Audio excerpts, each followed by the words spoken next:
Сәлем достар, сіздерге ЭЦП алу жолдарын көрсететін боламын. Бұл видео сіздерге пайдалы болады деп ойлаймын. Мен каналыма тіркеліп, лайк басып, комментарий жазып қолдап кетіңіздер.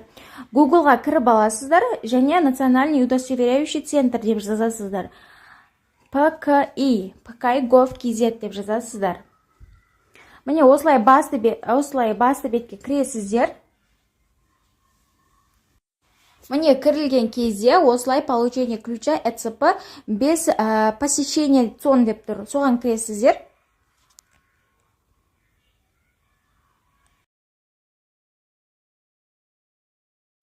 Осы жерде физический лицаны таңдайсыздар. Төменге қарай түскен кезде подать заявкуды басасыздар. Осы жерге прочитала деген жерге галочка қойып, проверить дегенді басасыздар. Код картинки деген жердегі кодты жазатын боласыздар. Введите код картинки деген жерге. Одан кейін астында иін деп тұрады, сол жерге өздеріңіздің иіндеріңізді жазасыздар.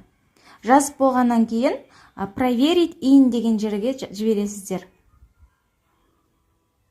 Міне жіберген кезде осылай сіздердің аты жөндеріңіз және иіндеріңіз шығады. Одан кейін подтвердить дегенді басасыздар. Келесі шаг бізде телефон номерімізді жазып, код жіберетін боламыз. Получить код дегенді басамыз.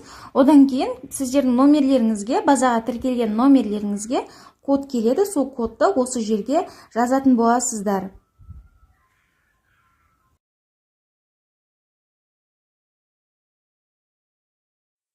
Кодты жазып болғаннан кейін келесі шақта сіздер видео проверкадан өту керек боласыздар. Егерде сіздерде ноутбуктарыңызда камера қосылатын болса, сол жерге камераны қосып өздеріңізге ашсаңыздар болады. Егерде қашықтықта орналасқан кісіге ашатын болсаңыз, мына жерге мен сіздерге суретті қойып кетем.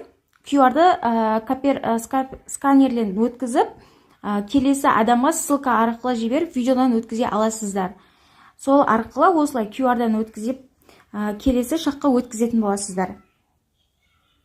Міне осылай видеодан өткен кейін разрешить дегенді басасыздар.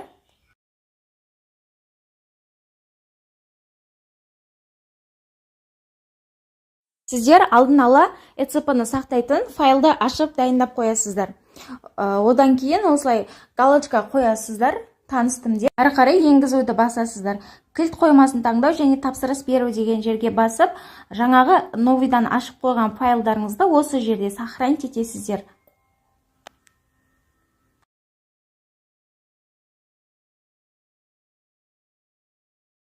Файлды папкаға сақтап болғаннан кейін келесі шаққа өткізеді сіздерді. Төртінші шақта бұл жерде сертификатты жүктеу.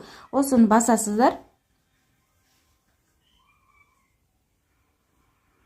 Және парольдарыңызды жазасыздар. Екі рет қатесіз ұмытпайтын парольдарыңызды жазып, сертификатты жүктеп аласыздар. Міне сіздерге ЭЦП ключ ашылды.